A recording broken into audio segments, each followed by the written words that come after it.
لا حول ولا قوة إلا بالله العلي العظيم. أعوذ بالله من الشيطان اللعين الرجيم. بسم الله الرحمن الرحيم.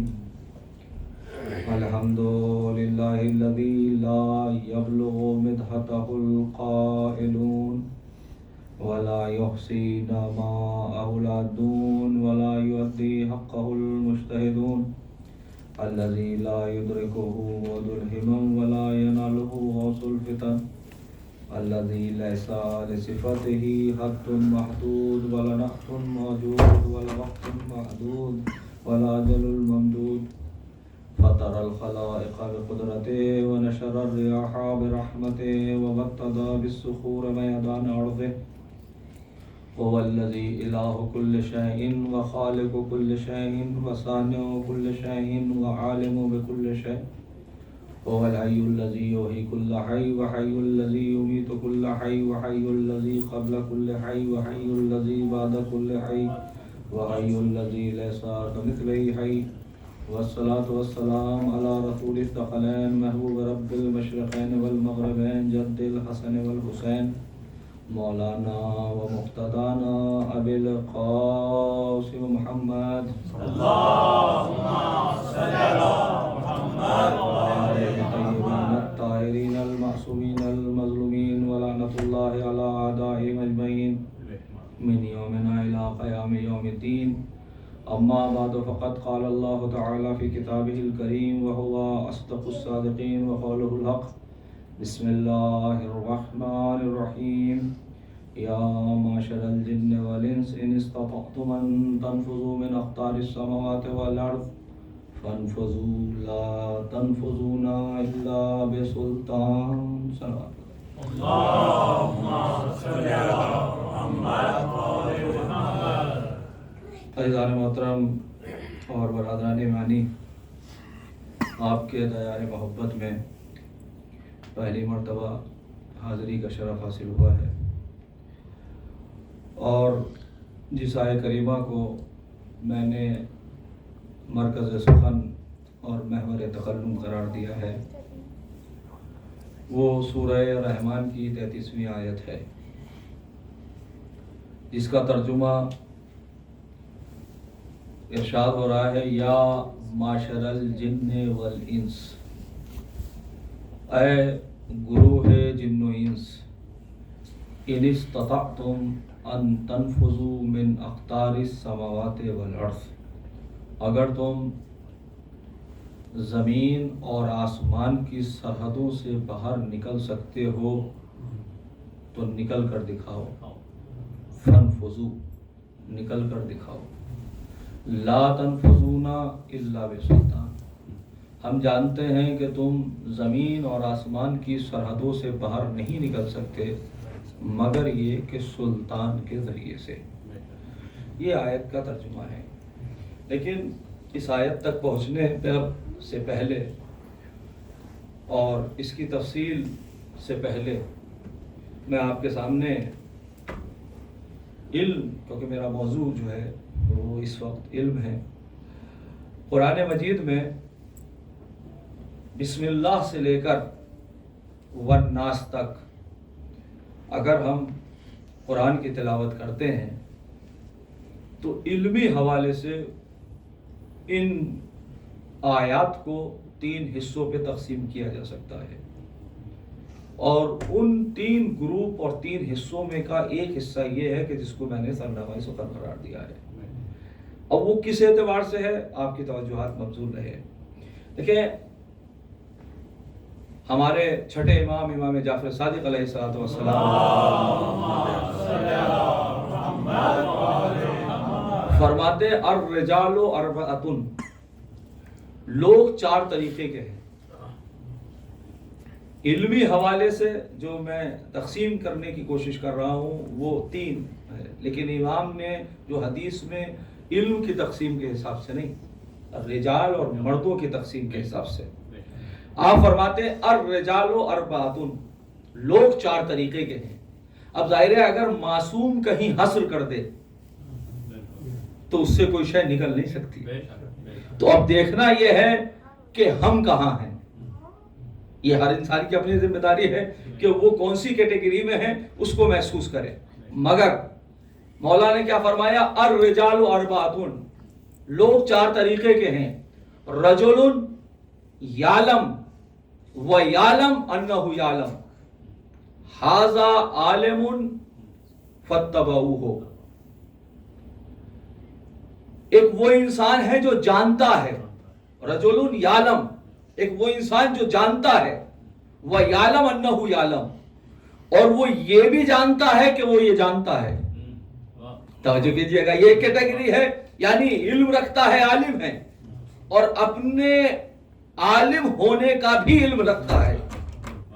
معصوم نے فرمایا یہ وہ ہے کہ جس سے علم حاصل کرنا چاہیے، جس کی پیروی کرنی چاہیے. یہ ایک کیٹیگری ہے. پھر اس کے بعد فرماتے ہیں رجل یعلم ولا یعلم انہ یعلم، ھذا ناصح فذکروہ. ایک وہ انسان ہے کہ جو علم تو رکھتا ہے، جانتا ہے، مگر یہ نہیں جانتا کہ وہ جانتا ہے. توجہ کیجئے گا، ذرا محسوس کیجئے گا کیٹیگری کو. ایک وہ عالم ہے جو جانتا ہے مگر یہ نہیں جانتا کہ وہ جانتا ہے. کہا یہ ناسی ہے، بھولا ہوا ہے. عالم تو ہے مگر یہ نہیں جانتا کہ وہ جانتا ہے. کہا یہ بھولا ہوا ہے. اب وہ نسیان کوئی سا بھی ہو سکتا ہے، وہ طبی بھی ہو سکتا ہے اور غفلت والا بھی ہو سکتا ہے. توجہ کیجئے گا. فرمایا انسان کو چاہیے کہ فذکرو ہو، اسے یاد دلاؤ، یعنی اسے خواب غفلت سے باہر نکالو، اس کو متوجہ کرتے رہو. یہ دوسری کیٹیگری ہے. تیسری کیٹیگری ہے رجل لا یعلم و یعلم انہ لا یعلم، ھذا جاہل فعلموہ. امام نے فرمایا ایک وہ انسان ہے جو نہیں جانتا لیکن یہ جانتا ہے کہ وہ نہیں جانتا. توجہ کیجئے گا، یعنی وہ علم نہیں رکھتا، وہ جاہل ہے، مگر اس بات کا عالم ہے کہ وہ جانتا ہے. بہت غور کیجئے گا. تو ایک کیٹیگری وہ کہ جو جانتا ہے اور یہ بھی جانتا ہے کہ وہ جانتا ہے، وہ پہلی کیٹیگری ہے. دوسری کیٹیگری ہے جانتا ہے مگر یہ نہیں جانتا کہ جانتا ہے، یہ دوسری کیٹیگری ہے. تیسری کیٹیگری کیا ہے؟ کہ وہ نہیں جانتا مگر یہ جانتا ہے کہ وہ نہیں جانتا. اپنی جہالت کا علم ہونا بھی علم ہے. توجہ کیجئے گا، اپنی جہالت کا علم ہونا بھی علم ہے. پھر اس کے بعد مولا فرماتے ہیں چوتھی کیٹیگری کیا ہے؟ رجل لا یعلم ولا یعلم انہ لا یعلم، ھذا جاہل فاجتنبوہ. ایک وہ انسان ہے جو علم نہیں رکھتا، نہیں جانتا، اور یہ بھی نہیں جانتا کہ وہ نہیں جانتا. توجہ کر رہے ہیں؟ یعنی ایسے ایسے خطرناک لوگ بھی ہیں کہ ایک تو عالم نہیں، جانتے نہیں، اور پھر اس کے بعد یہ بھی نہیں جانتے کہ وہ نہیں جانتے، یعنی جاہل ہے اور اپنی جہالت کا علم بھی نہیں رکھتے. تو معصوم نے فرمایا یہ بے وقوف ہے، ھذا احمق فاجتنبوہ، یہ بے وقوف ہے، اس سے بچو. اس لیے کہ جو اپنے علم کو، اپنی جہالت کو نہیں جانتا وہ دوسرے کے علم کو کیسے جان سکتا ہے؟ جو انداز معصوم نے اختیار کیا وہی قرآن نے کہا وَإِذَا خَاطَبَهُمُ الْجَاهِلُونَ قَالُوا سَلَامًا. دیکھو جب اس طرح کے جاہل تم سے ملاقات کریں تو سلام کر کے گزر جاؤ. ایک سلام کر دے محمد وآلہ محمد. ذرا محفوظ کیجئے گا یہ چاروں کیٹیگری. اب ذرا قرآن کی طرف آ جائیے. قرآن نے علمی حوالے سے، جہالت کے حوالے سے نہیں، علمی حوالے سے، وہاں پر عالم اور جاہل سب موجود تھے، یہاں علمی حوالے سے میں بات کر رہا ہوں. ان کیٹیگری میں عالم کتنے؟ بھائی 4 کیٹیگری ہوئی نا. ایک جانتا ہے اور یہ بھی جانتا ہے کہ وہ جانتا ہے. ایک جانتا ہے مگر نہیں جانتا کہ جانتا ہے. ایک عالم ہے مگر اپنے جہالت کا علم رکھتا ہے، عالم ہے اپنی جہالت کا. ایک وہ جاہل ہے کہ جو اپنی جہالت کا علم بھی نہیں رکھتا. تو یہ چوتھی کیٹیگری ہے، یہ جاہل مرکب ہے. یہاں 2 جہالت ہے، ڈبل جاہل ہے. کہا جا سکتا ہے ابو جہل ہے نا. اور ایک وہ ہے جاہل جو جہل بسیط ہے، عام جاہل جیسے انسان دنیا میں پیدا ہوتا ہے تو جاہل. تو دو کیٹیگری ہیں کہ جو علم والی ہیں، ایک وہ جو جانتا ہے اور یہ بھی جانتا ہے، اور ایک وہ کہ جو جانتا ہے مگر بھول گیا ہے کہ وہ جانتا ہے. یہ دو عالم ہیں. ذرا ان دو کو توجہ سے سنیے گا. اب آپ ذرا میرے ساتھ آ جائیے. اب عزیزان گرامی، قرآن مجید میں بسم اللہ سے لے کر والناس تک اگر ہم 3 حصوں پر تقسیم کریں علمی حوالے سے تو 3 حصوں میں تقسیم کیا جا سکتا ہے. کچھ آیات وہ ہیں، میں ایک دو ہر گروپ کا ایک دو آیتیں آپ کے سامنے پڑھ رہا ہوں. کچھ آیات آپ کو وہ ملیں گی جہاں پروردگار نے منزل کو دکھایا ہے، اور منزل کو دکھانے کے بعد یہ نہیں کہا کہ تم اس منزل تک نہیں پہنچ سکتے. توجہ کیجئے گا، یہ منع نہیں کیا قرآن نے، بلکہ قرآن کا نقل کرنا خود اس بات کی دلیل ہے کہ تمہارے اندر اگر جرات ہے، تمہارے اندر طاقت ہے، تمہارے اندر علم ہے، تمہارے اندر پاور ہے تو آگے بڑھو. اب میں آپ کے سامنے وہ کیٹیگری کو پیش کر رہا ہوں. پہلی کیٹیگری کیا ہے؟ منزل دکھائی ہے. قرآن مجید میں سینکڑوں معجزات اور واقعات کا تذکرہ ہے. انبیاء 27-28 انبیاء کا تذکرہ ہے، ان کے معجزات کا تذکرہ ہے. بہت غور کیجئے گا. ان آیات کو آج جمع کیجئے، ان میں سے ایک کیٹیگری جو ملے گی، میں ایک آیت آپ کے سامنے پڑھ رہا ہوں. جناب داؤد کے لیے قرآن نے کیا کہا؟ علمناہ صنعۃ لبوس. ہم نے جناب داؤد کو یہ علم عطا کیا کہ وہ لوہے کو موم بنا کر اس کو سبر بنانے کا ہنر جانتے تھے. توجہ کر رہے ہیں؟ جناب سلیمان کے لیے قرآن نے کیا کہا؟ علمنا منطق الطیر. پروردگار نے مجھے پرندوں سے گفتگو کرنے کا ہنر دیا ہے. یہ ہنر تھا، یہ علم ہے. اچھا مجھے آپ بتائیے، دیکھیں ہمارے یہاں عام طور سے لوگ خطبہ علماء جب کوئی سائنس کی بات پڑھتے ہیں تو کوئی انکشاف ہوتا ہے تو کہتے ہیں کہ یہ بات تو 1400 برس پہلے ہمارے فلاں کتاب میں موجود تھی، یا فلاں معصوم نے کہی، یا فلاں قرآن نے یہ بات کہی. تو کبھی کبھی اعتراض ہوتا ہے کہ بھائی آپ کے ہاں موجود تھی تو پھر آپ نے کیوں اس میں کام نہیں کیا، یا آپ پہلے سے متوجہ کیوں ہوئے؟ اب متوجہ ہو رہے ہیں آپ کہ جب سائنس نے کہہ دیا. اب میں آپ کو پوری ذمہ داری کے ساتھ ایک بات کہہ رہا ہوں. مجھے یہ بتائیے، آج کی 2025 ہے، اب تک کوئی ایسی مشین ہے سائنس کی دنیا میں کہ جو پرندوں کی زبان کو سمجھ سکے؟ ہے کوئی ایسی مشین؟ چند آوازوں کو قید کر کر اس پر تجربہ ہو رہا اپنے اعتبار سے وہ ایک الگ چیز ہے، لیکن ابھی تک کوئی ایسی مشین نہیں آئی کہ جو پرندوں کی زبان کو سمجھ سکے. قرآن نے جناب سلیمان کے لیے کیا کہا؟ علمنا منطق الطیر. اللہ نے مجھے پرندوں سے گفتگو کرنے کا ہنر دیا ہے. تو اب تک کوئی ایسی مشین نہیں آئی ہے، اب تک کوئی سائنس وہاں تک نہیں پہنچی ہے. ابھی تو یہاں نہیں پہنچی ہے کہ کیا ہر پرندہ اپنی زبان رکھتا ہے یا نہیں. توجہ کیجئے گا. لیکن یہ آیت کہہ رہی ہے ہر پرندہ اپنی زبان رکھتا ہے. علمنا منطق الطیر. اللہ نے مجھ سے پرندوں سے گفتگو کرنے کا ہنر دیا ہے. تو اگر پرندوں سے گفتگو کرنے کا ہنر دیا ہے اور آج تک کوئی مشین یا کوئی سائنس اب تک نہیں پہنچی، اگر اب سے 50 سال بعد، اب سے 100 سال بعد، اب سے 200 سال بعد اگر کوئی ایسی مشین آ جائے کہ جو پرندوں کی زبان کو سمجھے، بھئی اے آئی سے آپ سارے معاملات چل رہے ہیں، تو اگر آنے والے وقت میں کوئی ایسی مشین پیدا ہو جائے کہ جہاں پرندوں کی زبان کو سمجھا جا سکے تو تعجب نہ کرنا. اس لیے کہ قرآن پہلے ہی نقل کر چکا، اور قرآن نے یہ نہیں کہا کہ تم وہاں نہیں پہنچ سکتے. کیجئے گا، بلکہ قرآن تو خود نقل کر کے کہہ رہا ہے ہمت ہے تو کر کر دکھاؤ. منع نہیں کیا. تو قرآن کا منع نہ کرنا اس بات کی دلیل ہے کہ ہر صاحب علم کے لیے راستہ کھلا ہوا ہے اور اس کو منزل دکھائی جا رہی ہے کہ منزل سامنے موجود ہے. تو جناب سلیمان نے یہ آیت جناب سلیمان کے قول کے علمنا منطق الطیر، اللہ نے مجھ سے پرندوں سے گفتگو کرنے کا ہنر عطا کیا ہے. تو قرآن نے ہمیں بتایا 1400 برس پہلے کہ پرندوں کے بھی اپنی کوئی زبان ہوتی ہے، لیکن اب تک سائنس کی دنیا میں یہ بات ثابت نہیں ہو سکی، کوئی ایسی مشین نہیں آ سکی۔ تو بھیا اگر آ جائے تو پھر گھبرائیے گا نہیں، پریشان ہونے کی ضرورت نہیں ہے، جو کلمہ وہ ہے اسے پریشان نہیں ہونا چاہیے۔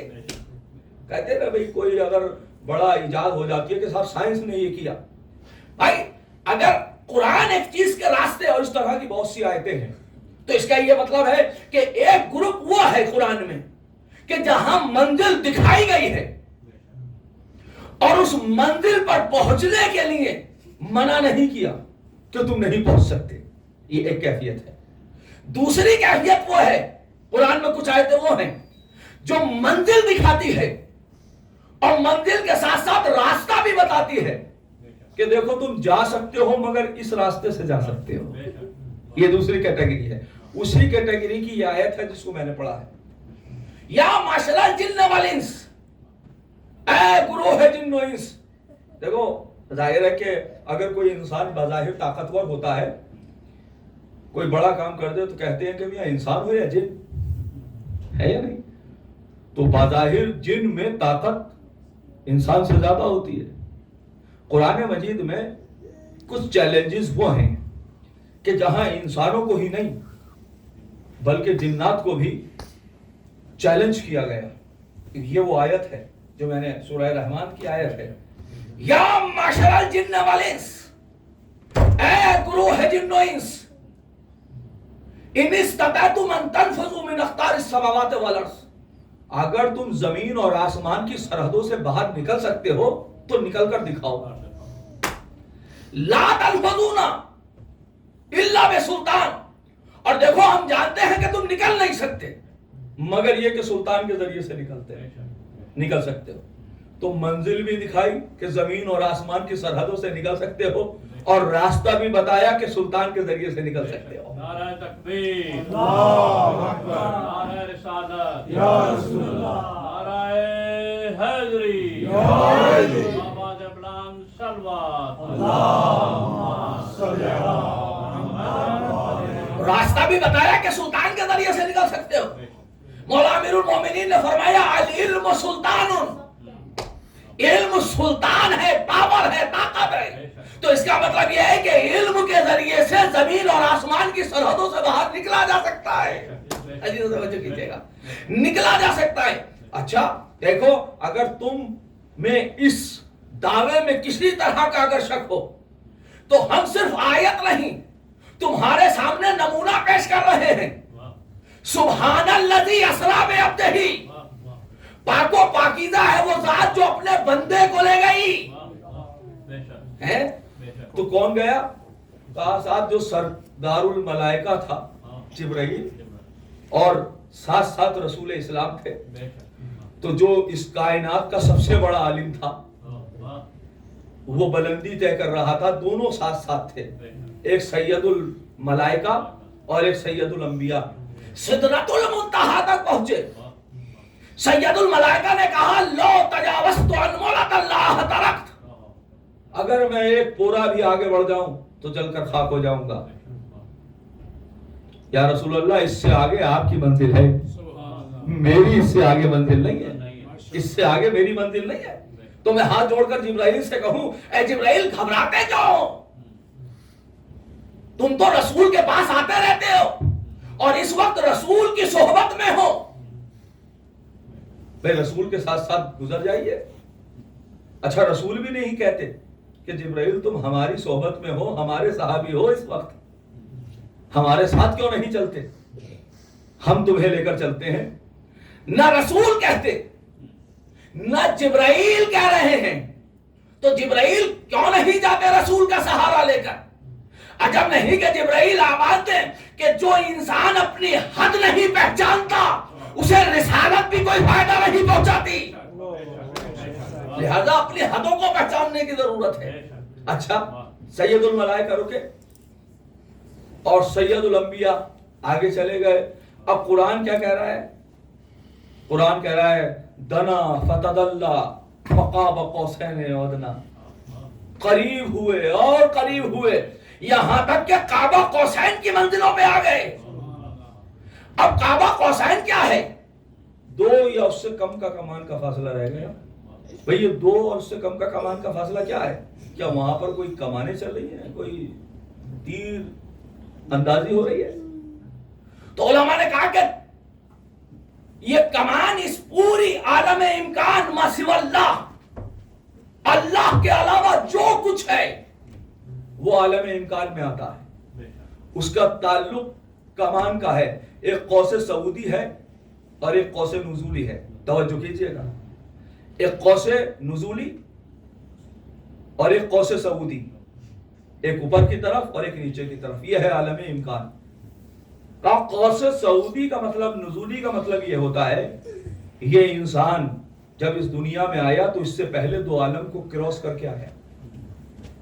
پہلا عالم جو تھا وہ ہے عالم عقل. عالم عقل سے یہ انسان عالم ارواح کی طرف آیا، جسے قرآن نے عالم ذر سے تعبیر کیا. میں صرف اشارے کر رہا ہوں. جس کو قرآن نے، اب عالم عقل کا دائرہ بڑا وسیع ہے، لیکن عالم عقل سے یہ عالم ذر کی طرف آیا جسے عالم ارواح کہتے ہیں، اور عالم ارواح سے یہ عالم دنیا کی طرف آیا. دنیا کو اس لیے بھی دنیا کہا جاتا ہے کیونکہ بلندی سے پستی کی طرف آیا ہے. دنیا کے 2 معنی ہیں، قریب ہونے کے اور پسترین عالم. کیونکہ انسان بلندی سے پستی کی طرف آیا ہے اور یہ عالم امتحان ہے، لہذا اس کو دنیا کہا گیا. اچھا، اس دنیا کے بعد اب انسان عالم برزخ کی طرف جائے گا. توجہ کیجئے گا، اب عالم برزخ سے پھر عالم آخرت کی طرف جائے گا. دیکھا آپ نے یہ کیفیت، چین کو محسوس کیا؟ یعنی 2 عالم پہلے، 2 عالم بعد میں. اب یہاں روایت کے سننے کا لطف ہے جو آپ اکثر سنتے رہتے ہیں. جب کسی نے کہا علی، آپ سے جو بات بھی پوچھی جائے آپ فوراً اس کا جواب دے دیتے ہیں، سوچتے نہیں. امام نے فرمایا تیرے ہاتھ میں انگلیاں کتنی ہیں؟ کہا 5. کہا تو نے سوچا نہیں؟ کہا یہ تو سامنے کی بات ہے، یہ تو سامنے کی بات ہے. کہا جس طرح عام طور سے یہ آپ نے نکتہ سنا ہوگا، جس طرح تیرے ہاتھ میں انگلیاں ہیں ویسے ہی میرے سامنے یہ پورا عالم ہے. تو مطلب کیا تھا؟ کیا یہ نہیں کہہ سکتے تھے کہ تیرے چہرے پہ ناک کتنی ہے، کہ تیرے چہرے پہ آنکھیں کتنی ہے؟ امامت بغیر مصلحت کے لہجہ نہیں بدلتی.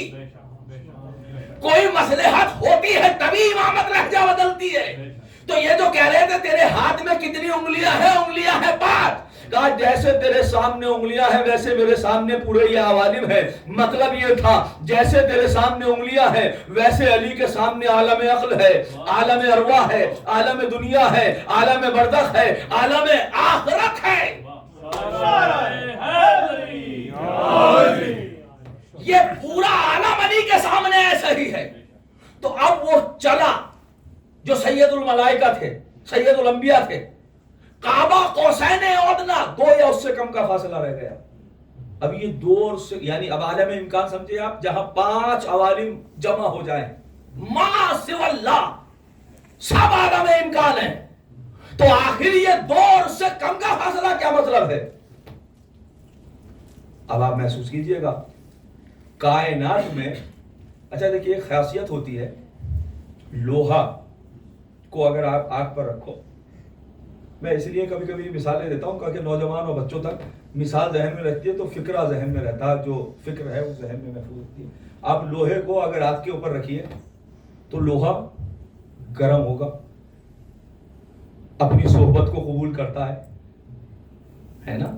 بہت سے لوگ ہوتے ہیں کہ جو اپنی صحبت کو قبول نہیں کرتے، جس میں کھاتے ہیں اسی میں سوراخ کرتے ہیں. لیکن لوہے کی یہ خاصیت ہے کہ اپنے برابر والے کی صحبت کو قبول کرتا ہے.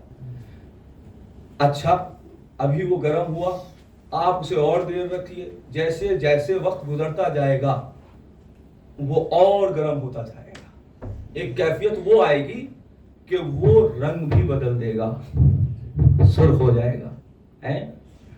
اور ایک منزل وہ آتی ہے کہ یہ پتہ ہی نہیں چلتا کہ آگ ہے یا لوہا، آگ کا شعلہ ہے یا لوہا ہے. اس نے اپنے رنگ کو اتنا جو ہے لے لیا، آگ کے رنگ کو، آگ کی صفات اور کمالات کو. تو آگ کے صفات اور کمالات کیا ہیں؟ کہا جلانا، حرارت، اور اس کے ساتھ اس کے رنگ کیا ہے؟ کہا وہ سرخی. تو اس نے رنگ بھی لے لیا، اس نے صفات بھی لے لیا. اب اگر سطحی ذہنی رکھنے والا انسان ہو تو وہ فرق محسوس نہیں کرے گا، وہ تو سمجھے گا یہ بھی آگ ہے یہ بھی آگ ہے. لیکن جو باریک بین ہے، جو پارک نظر ہے، وہ جانتا ہے کہ دونوں برابر نہیں ہو سکتے، اس لیے کہ ایک صفات کا دینے والا ہے، ایک صفات کو لینے والا ہے، ایک کمال دینے والا ہے، ایک کمال لینے والا ہے. آگ نے کمالات دیے ہیں، لوہے نے کمالات لیے ہیں. دینے والا اور لینے والا برابر نہیں ہو سکتے. توجہ کیجئے گا. تو اس کا مطلب یہ ہے، لیکن خطا کب ہوئی؟ کہا کیونکہ ظاہر کو دیکھا. بھئی نصیریوں سے یہی تو خطا ہوئی کہ علی نے کمالات الہیہ کو اپنی ذات میں اتنا ضم کیا کہ وہ نہ سمجھ پایا کہ یہ بندہ ہے یا خالق. یہی کیفیت ہوئی، اور یہی کیفیت رسول اسلام کی کہ کمالات کے اس مرتبے پہ آ گئے. اگر تم کریم ہو، پروردگار نے آواز دی ہم عالم ہیں تو ہم تمہیں علم عطا کرتے ہیں، ہم کریم ہیں تو ہم تمہیں کرم عطا کرتے ہیں، اس لیے کہ تم ذریعہ بنو گے اس کائنات میں ہماری معرفت کا. بینا عبید اللہ و بینا عرف اللہ، ہمارے ذریعے سے خدا پہچانا جائے گا اور ہمارے ذریعے سے اس کی عبادت ہوگی. تو وہ کمالات جو کمالات الہیہ ہیں ہم تمہاری ذات میں سمو دیتے ہیں. اب یہ منزل وہ ہے، یہ ذات میں کمالات کا سمونا نہیں ہے، بلکہ عالم امکان میں یہ جو 5 عالم ہیں ان کے مرتبوں پہ فائل ہونا ہے. تو میرے حبیب ادنو منی، میرے قریب ہوتے چلے جاؤ، یعنی صفات لیتے چلے جاؤ. لیکن 2 منزلیں وہ ہیں، 2 کمانے وہ ہیں کہ جہاں فاصلہ رہے گا. توجہ کیجئے گا. 2 منزلیں وہ ہیں جہاں فاصلہ رہے گا. ہم خالق ہیں، تم مخلوق رہو گے. یہ پہلا کمان ہے. ہم خالق ہیں، تم مخلوق ہو. دوسری کیفیت ہم معبود ہیں، تم عابد ہو. عبادت ہماری ہی ہوگی، خالق ہم ہی ہوں گے. اس کے علاوہ سارے کمالات ہم تمہیں عطا کر رہے ہیں، سارے صفات ہم تمہیں عطا کر رہے ہیں. لیکن یہ ذہن میں رہے کہ صفات لینے والا اور دینے والے برابر نہیں ہو سکتے. دونوں ذاتی اور لینے والا عارض برابر نہیں ہو سکتے. تو کعبہ قوسین کی منزل پر پہنچے. اچھا تو ادنا اس سے کم کا کیا معاملہ ہے؟ تو سمجھ میں آتا ہے کہ وہ خالق ہے، یہ مخلوق ہے، وہ معبود ہے، یہ عابد ہے. تو ادنا کم کیا ہے؟ کہا کم یہ ہے کہ میرے حبیب ہم تمہیں عبادت کا تمہارا کوئی حق نہیں ہے کہ کوئی تمہاری عبادت کرے. لا تعبدوا الا اياه، عبادت صرف اس کی ہوگی. لیکن ہاں ہم تمہیں وہ منزل اطاعت دے رہے ہیں کہ جیسے لوگ میری اطاعت کو فرض سمجھیں گے ویسے تمہاری اطاعت کو فرض سمجھتے چلے جائیں گے. اللہ اکبر، نعرہ رسالت یا رسول اللہ، نعرہ حیدری یا علی، آواز بلند صلوات اللہم صلی علی محمد. تو اس کمان میں اس سے کم عبادت تو نہیں، لیکن ہاں اطاعت تمہاری ہوگی. جو اللہ کی اطاعت کرے گا فاطاع رسول، گویا اس نے رسول کی اطاعت کی. ہم سب عالم امکان کے اوپر تمہاری اطاعت کو واجب کر دیں گے. تو اب وہ جا رہے تھے قابہ قوسین ادنا کی منزل میں. اب آپ محسوس کیجئے گا میرے حبیب ہم تمہاری ہر چاہت کا خیال رکھتے ہیں، اس لیے کہ ہم یہ دیکھتے ہیں کہ تم بھی بغیر ہماری مشیت کے ایک لمحہ، تمہارا کمال یہ ہے کہ تمہاری مشیت کو ہم نے اپنی مشیت بنا دیا. اور جب اپنی مشیت کو بنا دیا اور تمہاری اطاعت ہماری اطاعت ہے، ہماری اطاعت تمہاری اطاعت ہے، تو ہم بھی خیال رکھیں گے تمہارا. اس لیے کہ آج ہم تمہارے میزبان ہیں. آؤ ادنو منی، میرے قریب ہو جاؤ. کعبہ قوسین ادنا، اور ہم تمہارے میزبان اپنے مہمان کا خیال رکھتا ہے نا، تو میرے حبیب ہم تمہارا خیال رکھیں گے. ہم جب تم سے بات کریں گے تو اس لہجے میں بات کریں گے جو تمہیں پسند ہے. جب مسافرہ کریں گے تو اس ہاتھ سے کریں گے جو تمہیں پسند ہے.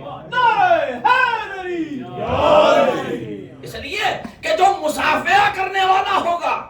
میرے حبیب تم ہمارے مہمان ہو تو اس کائنات میں تمہیں سب سے زیادہ علی کا لہجہ پسند ہے نا, تو ہم علی کے لہجے میں گفتگو کر کر دکھائیں گے.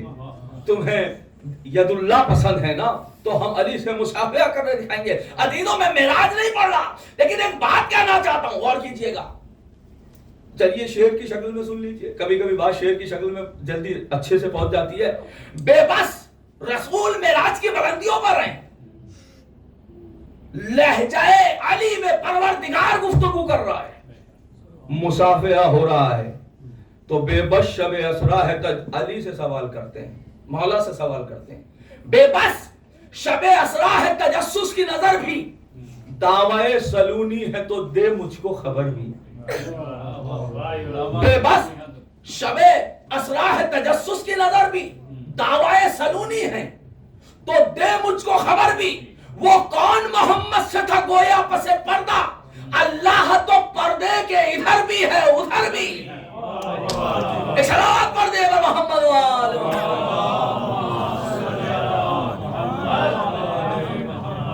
کہا دیکھو جو ہمارا سب سے عالم نبی تھا, ہم نے زمین و آسمان کے تمام تر مراتب کے اوپر اس کو فائز کیا, اور وہ آسمان کے تمام لا تنفذونا تم نہیں پہنچ سکتے الا بسلطان, علم کے ذریعے سے. تو جو اس کائنات کا سب سے بڑا عالم تھا, ہم نے پریکٹیکلی کے طور سے اس کو اپنے پاس بلایا تاکہ تمہارے پاس نمونہ ہو جائے, تمہارے پاس نمونہ ہو جائے کہ وہاں پہنچا جا سکتا ہے مگر علم کے ذریعے سے.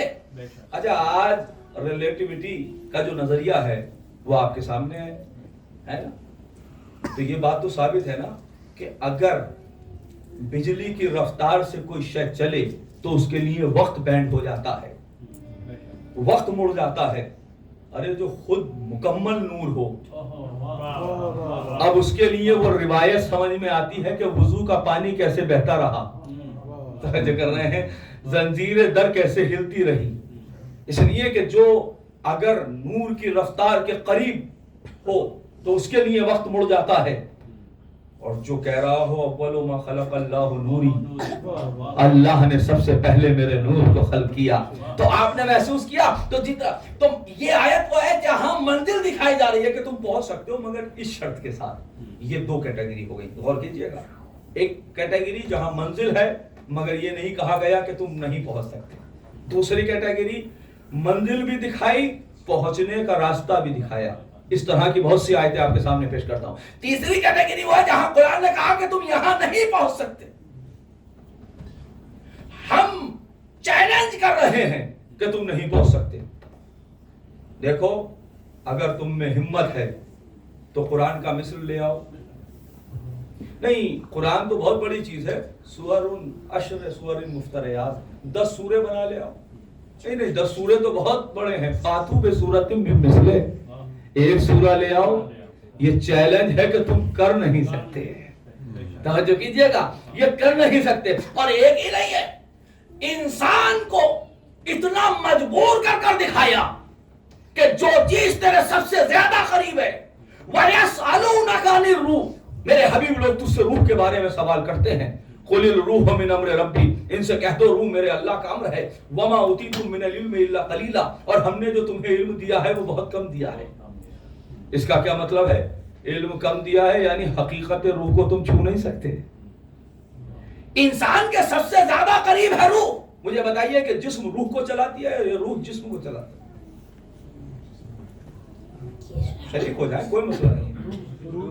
بھئی روح اگر جسم کو چلاتی ہے تو کیا, اور دلیل یہ ہے کہ اگر جسم روح کو چلاتا تو جب روح جسم سے جدا ہوتی ہے تو جسم میں حرکت ہونی چاہیے تھی. اس سے یہ ثابت ہوتا ہے کہ جسم کو روح نہیں چلاتی, روح کو جسم چلاتا ہے. روح جسم کو روح چلاتی ہے. تو اب مجھے انصاف سے بتائیے, تو اس کا مطلب کیا روح نظر آتی ہے؟ کہا روح نظر تو نہیں آتی, لیکن جسم تو نظر آتا ہے نا. تو کچھ چیزیں ہیں جو نظر آتی ہیں ان کو وہ چیزیں چلاتی ہیں جو نظر نہیں آتی. غور کیجیے گا کچھ چیزیں جو نظر تو آ رہی ہیں لیکن اس کو جو چلانے والی چیزیں ہیں وہ جو نظر نہیں آتی. اب اس سے اس حدیث کا فلسفہ سمجھ میں آئے گا جو آپ نے فرمایا لولا الحجہ لا ساخت الارض باہلھا. اگر حجت خدا نہ ہو تو زمین اپنے اہل و عیال کے ساتھ دھس جائے. اس کا مطلب یہ ہے جس طرح روح جسم کو زندہ کیے ہوئے ہے ویسے ہی حجت خدا ہے جس کی وجہ سے یہ نظام قائم ہے. اور جب وہ تشریف لے کر آئیں گے تبھی ظہور کی کیفیت ہوگی اور جب تک وہ آ نہیں جاتے جب تک قیامت نہیں آ سکتی ہے. صلوات پڑھ دے محمد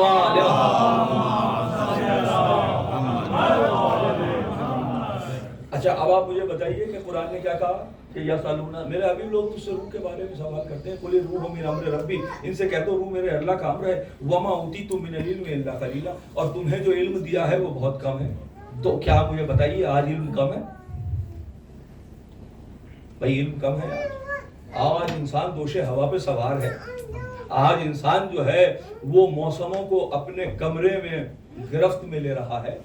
آج انسان جو ہے وہ پہاڑوں کی بلندیوں پر نہیں بلکہ آسمانوں کی بلندیوں کا سفر طے کر رہا ہے. آج انسان چاند پہ نہیں مریخ پہ رہنے کی جستجو کر رہا ہے. تو آج انسان سائنس کتنی آگے بڑھ گئی. مجھے بتائیے کہ قرآن کب تک ہے؟ قرآن ہے قیامت تک. بس آخری بات پیش کر رہا ہوں. قرآن قیامت تک ہے یا نہیں ہے؟ یہ آیت کیا منسوخ ہو گئی؟ یہ آیت تو منسوخ نہیں ہوئی ہے. آج علم نے کتنی ترقی کی ہے. اب آپ سے 200 سال پہلے دیکھیے اور اب دیکھیے.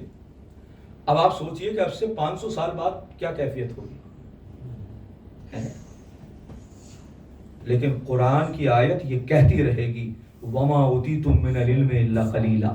ہم نے جو تمہیں علم دیا ہے وہ بہت کم ہے.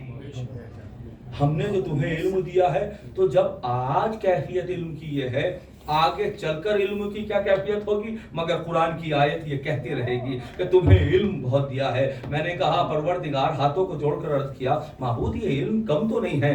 آج ہزاروں کلومیٹر کے فاصلے پر جو ہے انسان ویڈیو کال کے ذریعے سے بات کر رہا ہے, آواز سن رہا ہے, چہرہ دیکھ رہا ہے, دوش ہوا پر سوار ہے, تمازت آفتاب کو گرفت میں لے رہا ہے, انسان ستاروں پر کمندے ڈال رہا ہے, مریخ پر رہنے کے یہ علم کم ہے. عجب نہیں کہ حواس قدرت آئے. یقیناً یہ علم کم ہے. دیکھو یہ کم علم کے ذریعے سے تم چاند پر پہنچ تو سکتے ہو لیکن اشارے سے چاند کو دو حصوں میں تقسیم نہیں کر سکتے. تم علم کے ذریعے سے سورج کے تمازت کو حاصل تو کر سکتے ہو مگر انگلی کے اشارے سے چاند سورج پلٹا نہیں سکتے ہو. تم ستاروں پہ کمندے تو ڈال سکتے ہو مگر ستارہ تمہاری چوکھٹ پہ نہیں آ سکتا ہے. تم جو ہے علم کے ذریعے سے سارے مسائل جو طے کرنا چاہتے ہو وہ کر سکتے ہو لیکن وہ جو کل علم لے کر آئے گا جس کے لیے قرآن نے کہا کل شیء احصیناہ فی امام مبین. ہم نے ہر شے کا علم امام مبین میں رکھ دیا ہے. تمہارے پاس علم قلیل ہے تو تمہارے کمالات اتنے ہیں. جب علم کثیر لے کر آئے گا جو علم جب علم کثیر لے کر آئے گا تو منزل کیا ہوگی. بھئی یہی وجہ ہے جو روایات میں ہے. آپ جا کر اٹھائیے اور دیکھیے کہ آدم سے لے کر خاتم تک اور خاتم سے لے کر ظہور امام تک اللہ نے علم کو 7 حروف کے اوپر بانٹا ہے. روایت پیش کر رہا ہوں جا کر تحقیق کیجیے گا. اور یہ حدیث ابھی وہ ہے جو تشنہ تفسیر ہے. بہت ساری حدیثیں ابھی تشنہ تفسیر ہے جو اپنی تفسیر چاہتی ہیں. آدم سے لے کر ظہور امام تک جتنا بھی علم آئے گا وہ 2 حرف کا کمال ہوگا. اور کتنے حروف ہیں؟ 27 حروف. 27 حروف کا علم ہے. اللہ نے اس عالم امکان میں جو علم اتارا اس کو 27 حصوں پہ بانٹا. 27 حصوں میں 2 حصے وہ ہیں جو آدم سے لے کر ظہور امام تک جائیں گے. لیکن جب آپ آئیں گے امام تو روایت کہتی ہے کہ 25 حروف کا علم اور بڑھ جائے گا اس 2 حروف کے ساتھ ساتھ. تو آپ اندازہ لگا سکتے ہیں کہ ترقی کس منزل پہ ہوگی. توجہ کیجئے گا, آپ اندازہ لگا سکتے ہیں. لیکن یہ جو ہم جو شعر پڑھتے ہیں, اٹھے گا شور صفے کاردار سے بھاگو, برس رہی ہے اجل ذوالفقار سے بھاگو, صدا کسی کی نبی کے دیار سے بھاگو, کوئی کہے گا نکل کر مزار سے بھاگو. اب کون بھاگے یہ آپ بہتر جانتے ہیں. کوئی کہے گا نکل کر مزار سے بھاگو, قبائل ظلم و تشدد کو پھاڑنے والا پھر آ گیا در خیبر اکھاڑنے والا. تو یہ جو کیفیت ہے, ذوالفقار ایک استعارہ ہے, لیکن ایسا نہیں ہے. بھئی اس زمانے میں مجھے انصاف سے بتائیے, اگر کوئی آدمی کسی سے جنگ کرے, جیسے آج کل آپ دیکھ کے رہے ہیں ملکوں میں جنگیں چل رہی ہیں, مجھے انصاف سے بتائیے کہ اگر کوئی انسان گھوڑے پہ سوار ہو کر تلوار سے جنگ کرے تو کیا وہ کامیاب ہو سکتا ہے؟ تو وہ جو آئیں گے ذوالفقار سے جنگ کریں گے. اچھا وہ کہتے سکتے ہیں بھئی وہ ظاہر علم کل کے مالک ہیں, چاہیں گے تو ذوالفقار کو لمبا بھی کر سکتے ہیں. اگر جنگ معجزاتی اعتبار سے ہو تو پھر وہ جنگ نہیں ہوتی. اعجاز کے اعتبار سے اہل بیت یا معصومین یا انبیاء کبھی بھی معجزہ جب دکھاتے ہیں تو اپنے منصب کو ثابت کرنے کے لیے دکھاتے ہیں, اپنے اختیار کو حاصل کرنے کے لیے نہیں. کیجئے گا, اپنے اختیار کو تمام جنگیں اٹھا کر دیکھ لیجئے آپ, اور تمام معاجز اٹھا کر دیکھ لیجئے, کسی بھی جنگ میں معجزاتی کیفیت کو نہیں. ہاں یہ ایک الگ بات ہے کہ کوشش چل رہی ہو تو توفیق پروردگار ہو تو اس میں کسی حد تک کچھ مدد ہو جائے ایسی. ارے لیکن ایسا نہیں ہے کہ امام جب تشریف لائیں گے تو معجزاتی اعتبار سے جنگ ہوگی, نہیں. بھائی آدم سے لے کر ظہور امام تک 2 حروف کا علم ہوگا. امام جب آئیں گے تو 25 حروف کا علم بڑھ جائے گا, تو 27 حروف کا علم لانے والا وہ اس کے سامنے 2 حروف کا علم کیا کام کرے گا؟ اس کے سامنے 2 حروف کا علم کیا کام کرے گا؟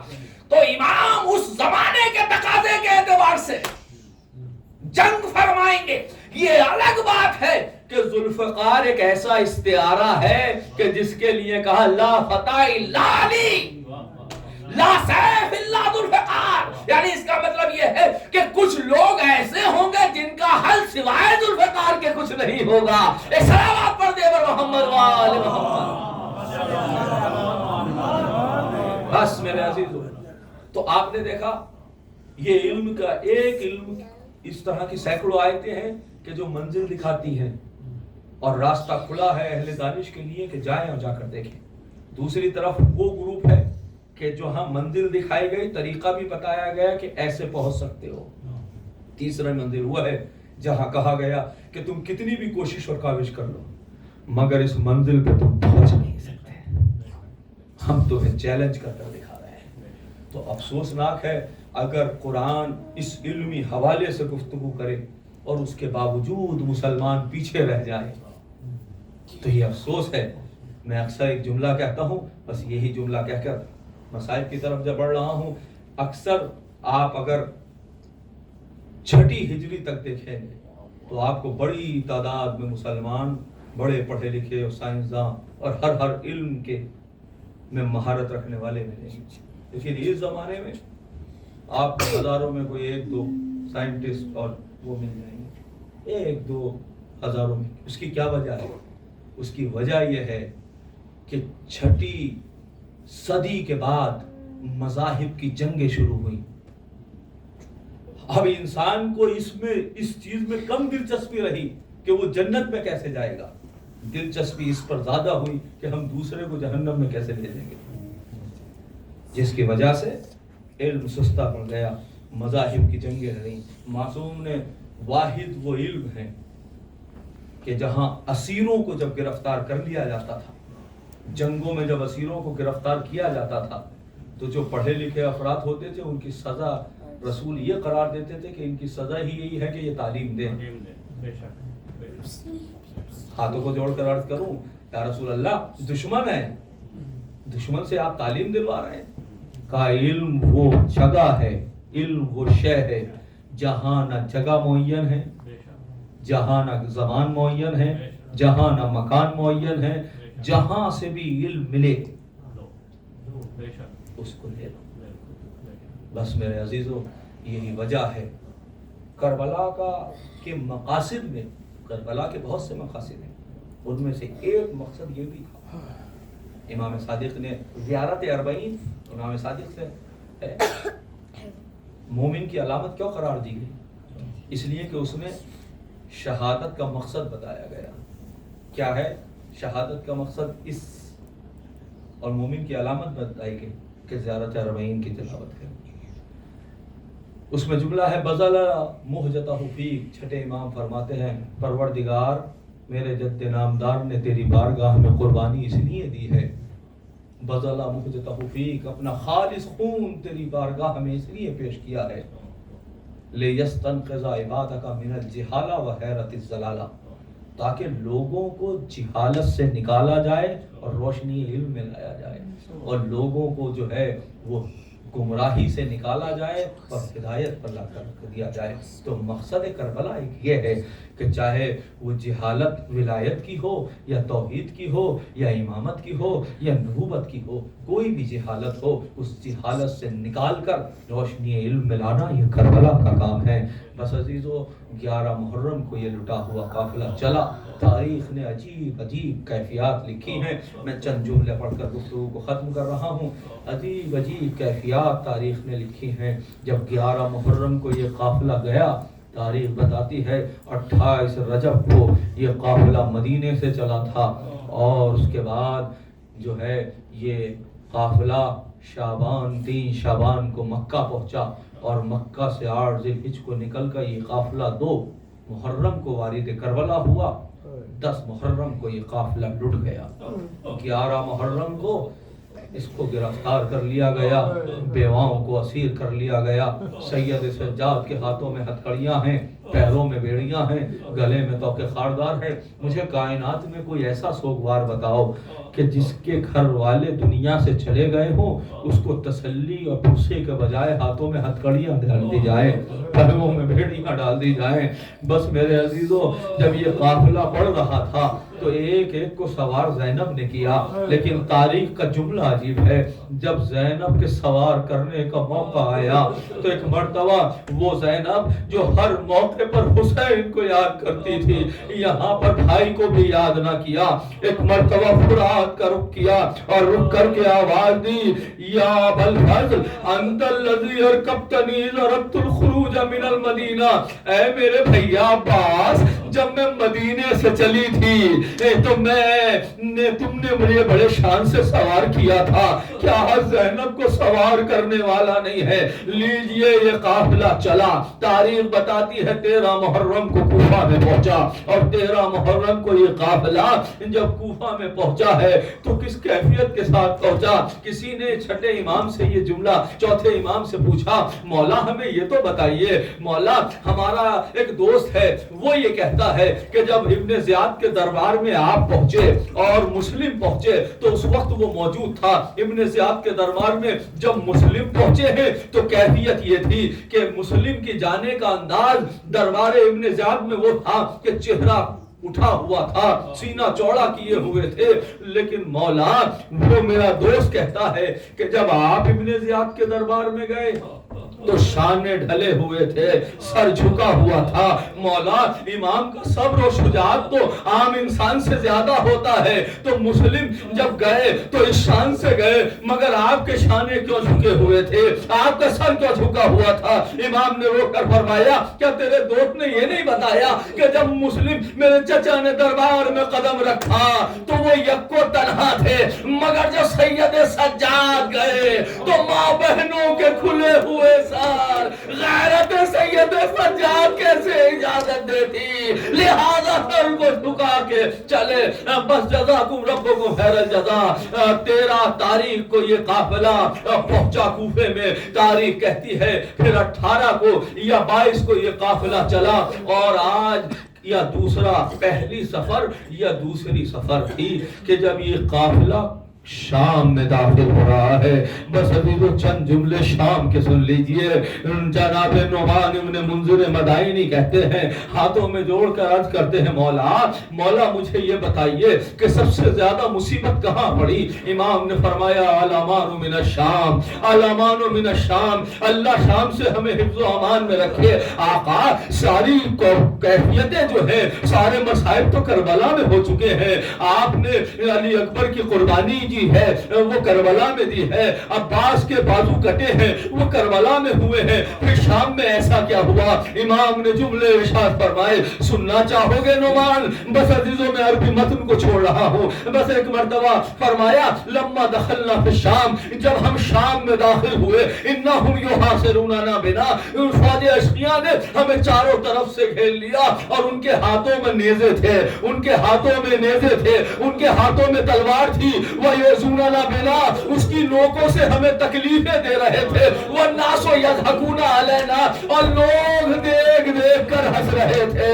اے نعمان, وہ شام کی کیفیت ایسی تھی کہ طلوع آفتاب سے لے کر غروب آفتاب تک ہمیں بازاروں میں پھرایا گیا. ایک رسی میں 12 گلے تھے. سکینہ کا قد بہت چھوٹا تھا کیونکہ چھوٹی بچی تھی. جب بڑے کھڑے ہوتے تھے تو گلا گھٹ جایا کرتا تھا, لہذا رکوع کی کیفیت میں قافلے کو آگے بڑھایا. اے نعمان, اسی کیفیت میں جب قافلہ بڑھ رہا تھا, کسی نے اوپر سے پتھر پھینکے, اتنے میں ایک جلا ہوا انگارا میرے امامے پر گر گیا. تم خود سوچو, ہاتھوں میں ہتھکڑیاں ہے, پیروں میں بیڑیاں ہے, گلے میں توقے خاردار ہے, میں کس طریقے سے اپنی آگ کو بجھاتا؟ اے نعمان, ہمیں اس مقام پہ کھڑا کیا گیا, یوباء العبد والامیر, جہاں غلاموں کو بیچا جاتا ہے. اے نعمان, ہمیں اس زندان میں رکھا گیا جہاں دن کی دھوپ پڑتی تھی, رات کی اوس پڑتی تھی. جب شام کا وقت ہوتا تھا تو بچے پوچھتے تھے, سکینہ پوچھتی تھی, پھوپھی اماں ہمیں یہ پرندے کہاں جا رہے ہیں؟ اے میری لاڈلی, یہ اپنے اپنے آشیانوں کی طرف جا رہے ہیں. تو ایک مرتبہ بچے گھروا کے پوچھتے تھے, پھوپھی اماں ہمیں اپنے وطن جانا کب نصیب ہوگا؟ عزیزوں, یہی وہ تاریخ بتاتی ہے جب یہ قافلے کی رہائی ہو رہی تھی. ایک مرتبہ تمام لوگ سوار ہو گئے. سواری کی کیفیت میں زینب نے پوچھا, اے میرے بیٹا سید سجاد, ارے مجھے رباب نظر نہیں آتی, آخر رباب کہاں ہے؟ ہاں پھوپھی اماں, میں جانتا ہوں کہ رباب کہاں ہوں گی. بس ایک مرتبہ پہنچے. کہاں پہنچے؟ جہاں سکینہ کی قبر تھی. کیا دیکھا کہ رباب لپٹ کر فریاد کر رہی ہے, اے میری بیٹی. ارے آپ بار بار پوچھتی تھی نا کہ ہم مدینے کب جائیں گے. اے بیٹی چلو, ہم مدینے کے لیے جا رہے ہیں. واہ حسینہ, یا حسین.